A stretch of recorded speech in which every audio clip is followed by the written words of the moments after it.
feel absolutely delighted to see my family because I really particularly miss my kids. I have 2 young daughters, so I'm kind of told some osh with seeing the daughters again. And I'm just kind of reflecting on everything that happened because it's kind of hard to describe the level of kind of sadism that we've come face to face with over the last week. Can you describe how you were treated while the Israeli forces detained you?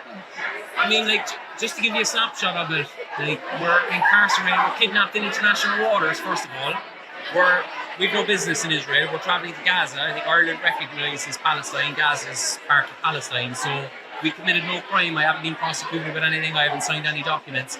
And for the crime of trying to get baby formula into a besieged population to try and feed starving babies, we were brought to effectively a terrorist prison camp, denied any access to lawyers, denied any access to doctors, to medical care. One of us, Paddy, I don't think you mind me saying, a 75-year-old man was denied access to insulin. They never gave him his insulin over 3 or 4 or 5 days, knowing that easily he could die because of that. No water.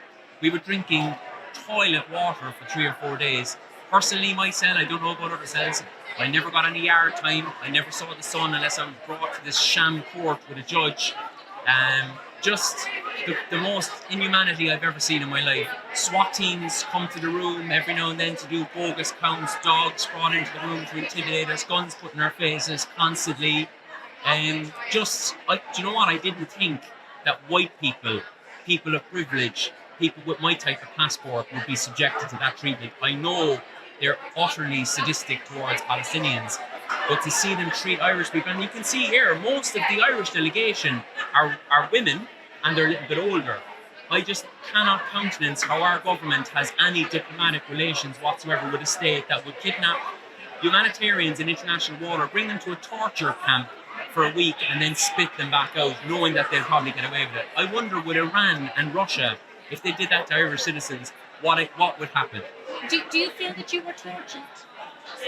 I'm happy to use the word torture because on the trip I was speaking to many, many Palestinians.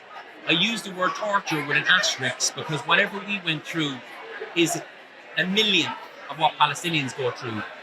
But I'm talking specifically about the Irish government. Let's be honest, there's a portion of Irish people and there's a portion of the Irish media and political class that don't care about Palestinians. If they did, they would have taken real action in the last 2 years.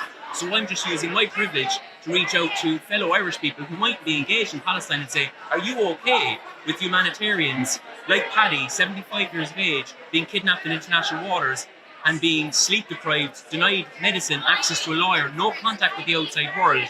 I just wonder, do you think that's the kind of state that Ireland should have diplomatic relations with, a roaring trade with, and allow our Shannon Airport to be used to carry weapons to continue the extermination of our Palestinian brothers and sisters? I ask the question. Can I ask as well, today is the 2nd anniversary of October 2nd, obviously what started this particular action by Israel. So if you had a message for Hamas, what would that be?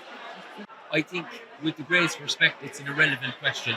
I went on a humanitarian mission to try and bring baby formula to a besieged population. I don't know anyone at Hamas. I have no business with Hamas. I'm a non-violent humanitarian bringing humanitarian aid to Gaza. So would you urge them to continue with the peace talks and try and get to the peace over the line?